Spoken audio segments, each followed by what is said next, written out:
We are here in the BBC General Elections set for 2015, and the main difference this year is the scale has gone up in terms of what the BBC wanted to achieve from the production. So as well as VR, we've also got AR being employed in the studio.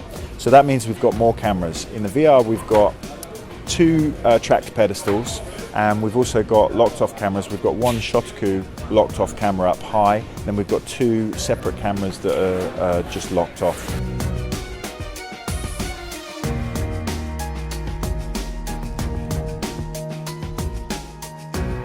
It was important that we prepared a lot along with the BBC to make sure that we had the right equipment and the right people ready.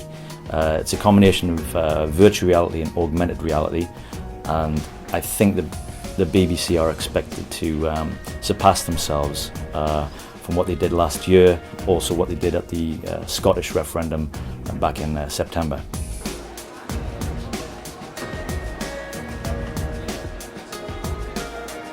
I am standing next to a couple of the AR pedestals that are going to track augmented reality using the Moses Star Tracker.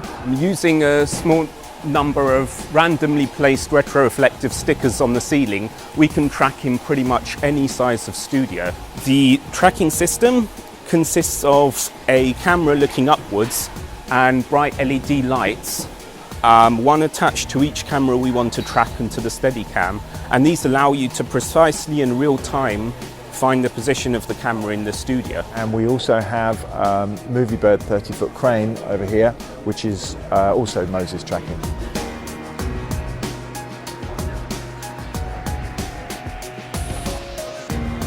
Jeremy Vine has taken up residence in his virtual world to explain it all.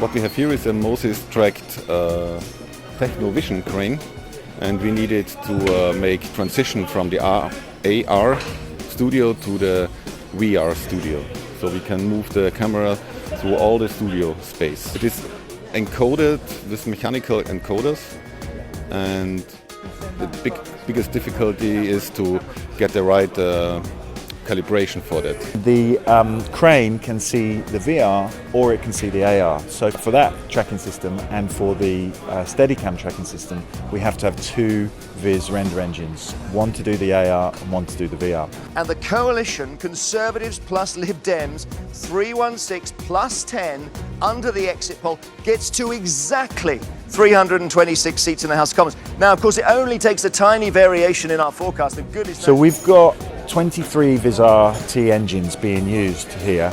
So that's for cameras, for the pedestals, for the crane, for the Steadicam, and there's also a couple of render engines that are being used for special shots like Downing Street and for a drone shot over the House of Commons, and then there's a social media renderer which is going to be used to do the tweets and the Facebook social media stuff.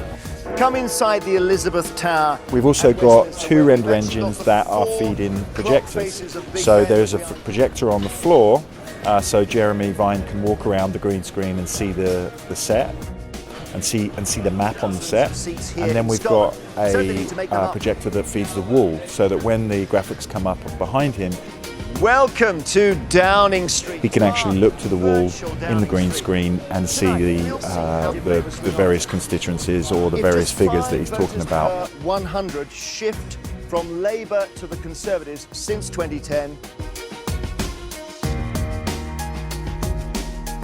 So we also have two Viz.io servers. So we've got the AR server and we've got the VR server. So we've split the servers so that the tracking data comes into two separate servers. One of the most important things in augmented reality or virtual reality is to mimic the same lens deformation we have on the real lens into our virtual camera. This way we keep the graphics always in place as we move the camera even to the edges. It takes about 3-4 hours per lens, and therefore, because there was a considerable amount of lenses that we had to calibrate for this project, it took us a full week to do it. Extraordinary result, actually. Newcastle upon Tyne East has just come in. you might remember that the Lib Dems... Behind me you can see the touchscreen, which is a much bigger touchscreen this time, and using an LED screen with radar touch technology that has a laser in front for when you break the laser it gives you the touch. And the AR cameras behind me will also track the depth tracking within the screen. So you'll see as the cameras move and as they show the touchscreen, there'll be some depth within the touchscreen. I think I should bring you up immediately with our forecast. Last two here. Go on. Up they come. 10, remember? The emphasis is that the BBC are expected to put on a great show, because this is the general election and this is the one that can change the face of the country.